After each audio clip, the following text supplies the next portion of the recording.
A paz do Senhor. Graças a Deus, que alegria estarmos reunidos em nome do Pai, do Filho e do Espírito Santo. Amém. Estamos estudando Cristologia no Credo Niceno-Constantinopolitano. Eu gosto sempre de lembrar para que você saiba o que nós estamos estudando, né? Então, estamos com o Catecismo da Igreja Católica, eu não sei em quantas aulas nós já estamos estudando esse tema. Então, no último encontro e neste, nós estamos vendo o que o magistério da igreja nos ensina. Vá na nossa aula anterior, se você perdeu, participe, porque aqui é uma continuação do que nós já estudamos na aula passada, tá bom? Então, vamos continuar aqui hoje com o parágrafo 614. Né? Estamos estudando o sacrifício de Jesus, né? Sua paixão, morte e ressurreição. Então, diz assim, eu vou ler novamente com você o parágrafo 613, porque ele vem com um subtítulo para que entremos, né, no contexto de tudo que estamos estudando. Então, diz assim o subtítulo no Catecismo: a morte de Cristo é o sacrifício único e definitivo. Nunca mais vai haver outro. Uma vez só Jesus se encarnou, uma vez só Jesus fez tudo. O Calvário nunca mais, meu irmão. Ele já existiu. Amém? Então o Catecismo nos ensina assim: a morte de Cristo é ao mesmo tempo o sacrifício pascal que realiza a redenção definitiva dos homens, uma redenção definitiva, pelo Cordeiro que tira o pecado do mundo. Jesus é esse Cordeiro, né? Sofreu na cruz como homem, né? Nós vimos isso no nosso encontro passado. Então ele é o Cordeiro de Deus que tira o pecado do mundo e é o sacrifício da nova aliança. Então esse sacrifício da nova aliança, o altar da Eucaristia, o altar da Santa Cruz, é o mesmo altar. Então, reconduz o homem à comunhão com Deus, porque o pecado rompeu a tua comunhão com Deus. Lembra quantas vezes eu já expliquei aqui? Jesus é o pontífice, ele se põe entre o homem e Deus. Ele é a ponte, ele é, né, a nossa mediação, o nosso intercessor único, não existe outro, não é? Então, reconduz o homem à comunhão com Deus, reconciliando com ele pelo sangue derramado por muitos para a remissão dos pecados. Parágrafo 614. Esse sacrifício de Cristo é único. Né? Isso nos relata em Hebreus capítulo 10, versículo 10. Nós vamos ler a Bíblia no nosso próximo encontro, tá bom? Então esse sacrifício de Cristo é único. Ele realiza e supera todos os outros sacrifícios. Então Jesus não aboliu o Velho Testamento, né? Aqui a Bíblia Sagrada com o Novo e Velho Testamento. Jesus não aboliu o Velho Testamento, ele levou tudo à perfeição. Então ele disse: eu não estou abolindo o cordeiro que era para ser imolado na Páscoa. Eu sou o cordeiro agora. Ele levou tudo à perfeição. Né? Já que o sangue do cordeirinho, do animalzinho, não conseguiria perdoar nossos pecados, nós já estudamos isso nas aulas anteriores, só o sangue de Jesus conseguiu perdoar pecados, purificação, salvação, não é? Então, esse sacrifício de Cristo é único, ele realiza e supera todos os outros sacrifícios. Ele é primeiro um dom do próprio Deus Pai. É o Pai que entrega seu Filho para reconciliar-nos consigo. É ao mesmo tempo oferenda do Filho de Deus, feito homem, o qual livremente e por amor oferece sua vida. Oferece sua vida a seu Pai pelo Espírito Santo para reparar a nossa desobediência. Né? Então, a figura de Abraão e de Isaac, quando Deus pede para Abraão, o único filho, né, dele e de Sara, olha, você vai oferecer teu filho em sacrifício. Então, é muito interessante essa narrativa do Gênesis, porque Abraão já era Abraão, né, já tinha aliança com Deus, ele oferece seu único filho, ele sobe lá o Monte Moriá, não é? Com Isaac ainda carregando a madeira para o sacrifício, né? Deus pediu: você vai sacrificar o seu filho para mim. E Abraão, com aquela dor no coração, mas obedecendo a Deus, chega lá no cume do Monte Moriá, põe a madeira, põe Isaac, já estava pronto para sacrificar, quando o anjo do Senhor fala: Abraão, não fira o menino. Você estava sendo provado. Quantas vezes Deus nos prova para ver se seremos fiéis a Ele, não é? Mas aqui, no caso, é a imagem do Pai entregando o seu Filho, não é? Então, o Pai nos amou tanto, nos quis tanto de volta para Ele, que entregou Jesus para ser sacrificado. E Jesus se sacrifica por amor a nós. E no poder do Espírito Santo, né? O Espírito de Deus que dá vida a todas as coisas, levou tudo à perfeição. Né? O preço foi pago, o preço foi aceito. Amém? No parágrafo 615 diz assim: Jesus substitui a nossa desobediência por sua obediência. Olha que lindo isso. Como pela desobediência de um só homem, todos se tornaram pecadores, Adão e Eva pecaram. E aí, por isso que o pecado original é um pecado de herança. Nós não cometemos o pecado original, nós nascemos com esse pecado original, não é? Então Adão e Eva pecam e ganham, né, o pecado original como herança, como pagamento da sua desobediência. Né? Então, por causa de Adão e Eva, o pecado foi transmitido de homem, de geração para geração. Então, como pela desobediência de um só homem, todos se tornaram pecadores, assim, pela obediência de um só, de quem? De Jesus. Jesus era semelhante a nós em tudo, menos no pecado, não é? Ele era todo homem e todo Deus. Era o único homem preparado com um corpo santo, sangue santo, imaculado, né?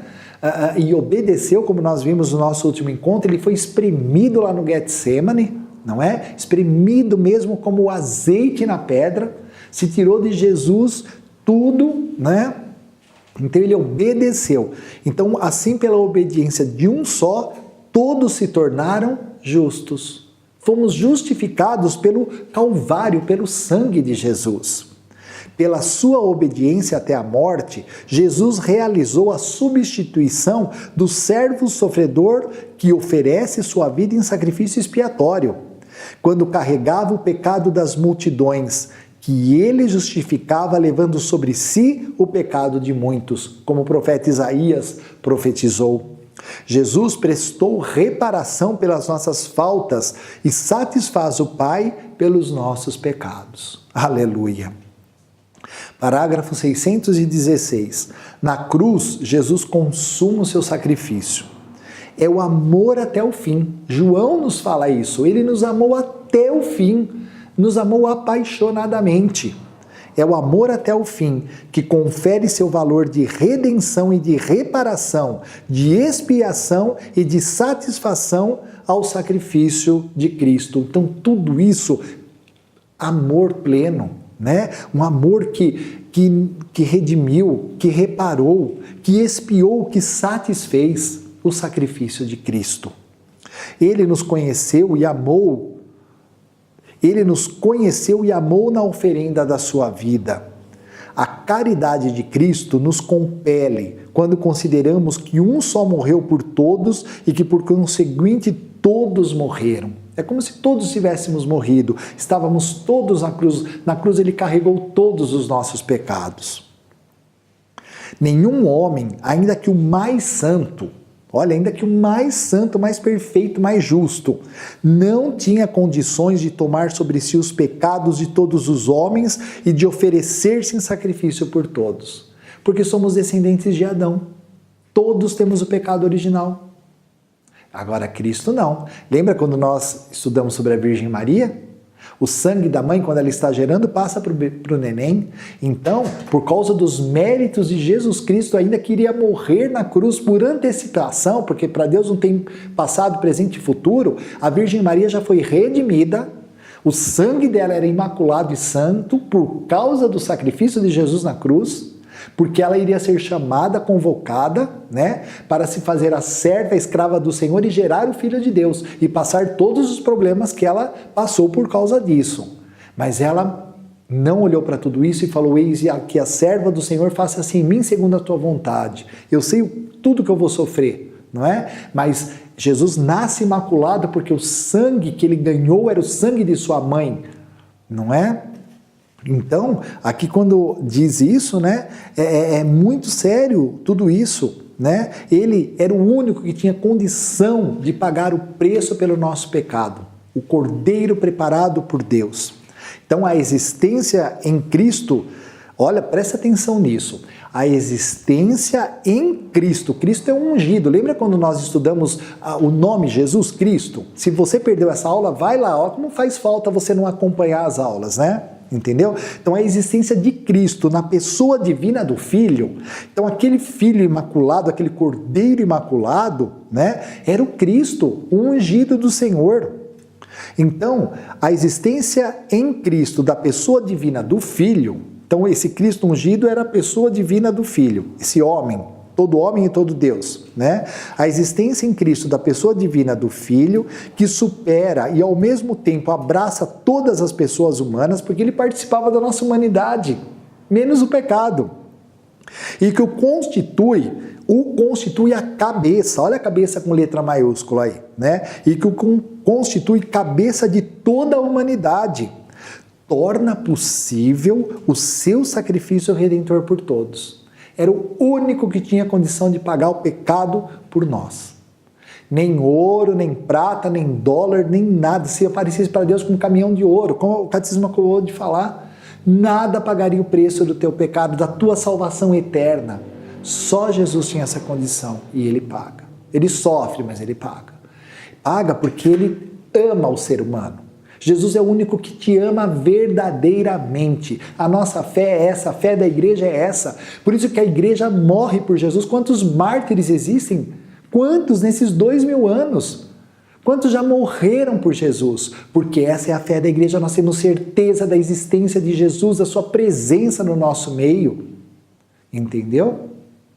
O Senhor esteja convosco, Ele está no meio de nós. Claro, pela Eucaristia, no momento de oração, não é? Mas o reino de Deus ainda virá, hein? Vai ser tudo planificado. Se alguém te disser que Jesus não vai voltar, isso é um absurdo. Jesus voltará, meu irmão, para reinar aqui como Rei Supremo nesse planeta. E o demônio será aprisionado. Tudo isso nós vamos estudar nos nossos próximos encontros. Mas estamos falando da grandeza do Calvário, da grandeza do Cordeiro de Deus, de Jesus Cristo, o ungido do Senhor. E aqui continua, no parágrafo 617, pela sua santíssima paixão, olha o que o magistério nos ensina, pela sua santíssima paixão, no madeiro da cruz, mereceu-nos a justificação.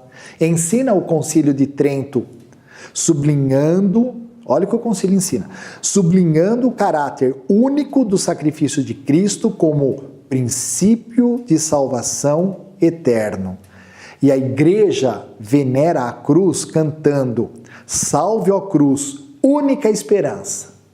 Olha o que é, salve ó cruz, única esperança. Se você não confiar na força do Calvário, se você não confiar que Jesus perdoa o seu pecado quando você está arrependido, né? Porque há pessoas que confessam o mesmo pecado sempre, você não está confiando no sacrifício de Jesus. Isso seria um ultraje ao Calvário, seria um ultraje àquilo que Jesus já fez por você. Fale para sua mente, você está arrependido, você foi perdoado, o sacerdote ministrou perdão, libertação sobre você.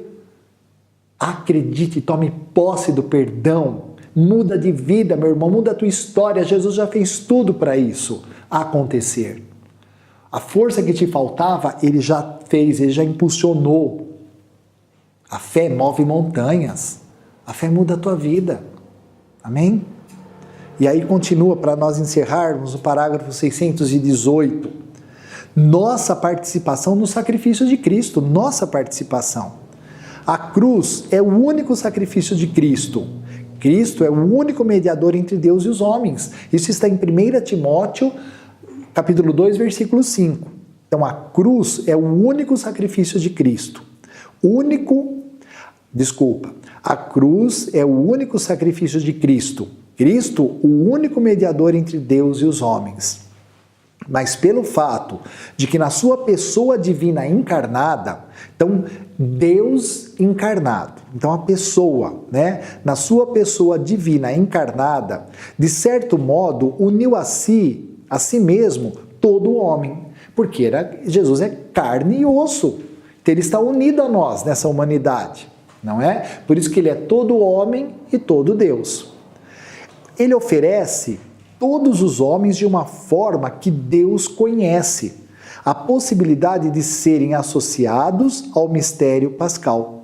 Por isso que no Por Cristo, com Cristo, em Cristo na Santa Missa, claro, só o padre pode fazer essa oração, mas nós nos juntamos a esta oração, nós nos juntamos ao sacrifício de Cristo e dizemos amém. É o grande amém da Santa Missa, né? Amém. Então, estamos por Cristo, vivemos com Cristo e em Cristo nos oferecemos a Deus Pai, juntos com Jesus. Amém? Então chama a seus discípulos a tomar sua cruz e segui-lo. Por isso que ele fala, tome sua cruz e me siga. Pois sofreu por nós, deixou-nos um exemplo a fim de que sigamos os seus passos. Quer associar a seu sacrifício redentor aqueles mesmos que são os primeiros beneficiários dele.